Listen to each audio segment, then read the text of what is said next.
Salut les amis, c'est Kendar et on se retrouve aujourd'hui pour le numéro 8. Et qu'est-ce qu'on a? Donc apparemment ça doit être la suspension d'après ce que je vois ici, et on a aussi un nouveau tournevis un peu plus gros. Bon ben voilà, bon bah allez, c'est parti, on va attaquer ça.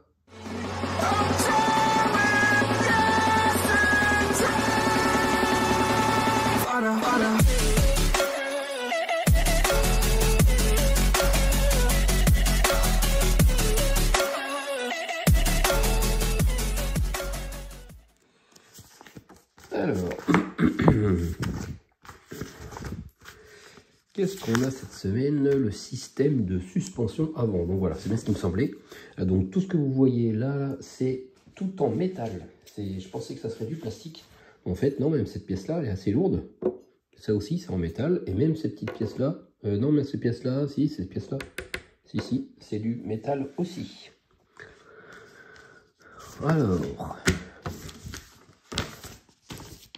donc là, voilà, on commence à assembler la suspension avant gauche en plaçant le cil en bloc sur l'extrémité du bras de contrôle inférieur avant gauche et fixez-le avec une vis AEM.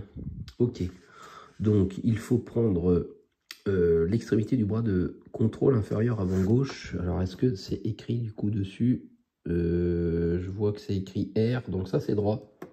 Ok, et donc ça c'est écrit L, voilà, on le voit un petit peu là, c'est celui-là. Et je regarde d'ailleurs, oui c'est ça. Donc là, il faut qu'on voit justement le L. On le met comme ça. Alors on prend un petit cil en bloc. Et il faut prendre des vis AEM. Alors je ne sais pas pourquoi ça s'appelle AEM. Parce que souvent, quand c'est des vis BP par exemple, enfin c'est surtout P. P ça veut dire plastique à chaque fois. Et quand on est en métal, c'est des BM. Donc là, c'est des AEM, donc M pour métal. Mais le AE, je ne sais pas. Alors, est-ce qu'il y a besoin du nouveau tournevis ou je prends l'ancien? Bon, celui-là, il a l'air d'aller aussi. Donc, on met ça sur la fixation en bas. Alors ça, je pense que ça va être un peu galère à mettre. Alors, je vais voir si je tiens comme ça va peut-être le faire. Ah oui, d'accord, il y a un pas de vis. Il y a un pas de vis déjà sur le cil en bloc. J'ai l'impression. Alors ça va être un peu voilà, galère, hein, je pense, à mettre. Parce qu'il faut que ça se visse un peu là-dedans. Et puis là, il n'y a pas spécialement de pas de vis, c'est la vis qui va faire le pas de vis. Il faut vraiment serrer assez fort. Ouais, c'est à moitié galère. Je regarde s'il y a de l'autre côté, il n'y a pas de. Non, il n'y a pas de pas de vis.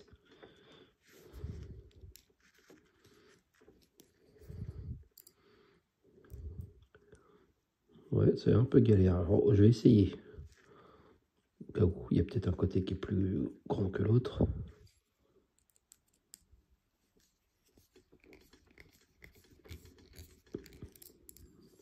Bon, ça visse, mais ouais, c'est raide. Hein. Bon, bah, ça doit être fait exprès. De toute façon, c'est pour que ça se tienne bien. Alors maintenant, il faut réussir à enfoncer ça avec l'autre truc.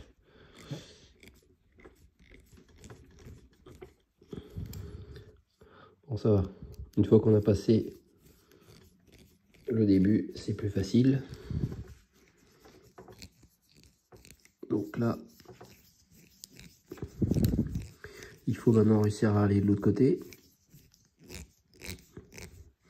Donc je suppose qu'il ne faut pas serrer ça à fond parce que ça doit être articulé, je pense. Mais c'est pas précisé. Hein. Ah bah si, c'est vissé à fond, mais de toute façon ça bouge. Parce que ça c'est vraiment arrêté de visser, puis on voit que ça arrive à fleur de ce côté. Alors voilà, et maintenant on fixe le deuxième cil en bloc sur l'autre extrémité. Voilà, bon bah, pas compliqué, on en met un deuxième ici. Voilà, je le fais hors caméra parce que vous avez compris comment on fixe ça. Et voilà, ça y est. Les deux extrémités ont été fixées. Donc on voit, voilà, ça bouge malgré que c'est vissé à fond. Donc ça, c'est pas mal. Donc maintenant, on va prendre... on place les deux extrémités du bras de contrôle inférieur gauche, comprenant les cils en bloc dans les orifices indiqués sur le sous-châssis. Ok, donc ça c'est le sous-châssis, donc on le met à l'envers et on voit qu'il y a ici deux petits carrés avec des trous pour que les petits picots ici s'insèrent. Alors on perd bien le sens, comme ceci, et on le fout là-dedans et là-dedans. Hop, hop. Voilà. Et après, je suppose qu'on va visser ça. Voilà. On fixe le bras de contrôle inférieur, plutôt gauche, sur le sous-châssis avant, à l'aide de deux vis CM. Ok. Donc on met deux vis CM en dessous, comme ça, on retourne une vis ici et une vis là. Voilà, ça y est. Les deux vis sont mises et on voit que ça bouge. Voilà. En tout cas, ça a l'air vraiment assez solide. Et donc, du coup, on poursuit le montage en faisant pareil, forcément, avec l'autre côté. Voilà, ça y est. J'ai fixé les deux petites... les petits cils en bloc. Et donc, de toute façon, ça va pas être très compliqué. Hein, ça va être pareil que l'autre côté. Voilà. Je vais mettre ça comme ceci, dans ce sens, et puis on visse par le dessous, pareil avec deux vis CM. Et voilà, ça y est, l'ensemble est fixé, on voit, ça bouge,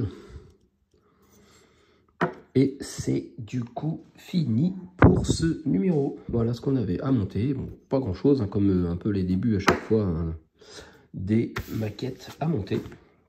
Mais bon, ce qui est bien, c'est que depuis que j'ai reçu mon colis, je vais pouvoir voir ce qui m'attend la semaine prochaine sur le numéro 9, c'est ça. Et ça, je pense que c'est plutôt au niveau du moteur.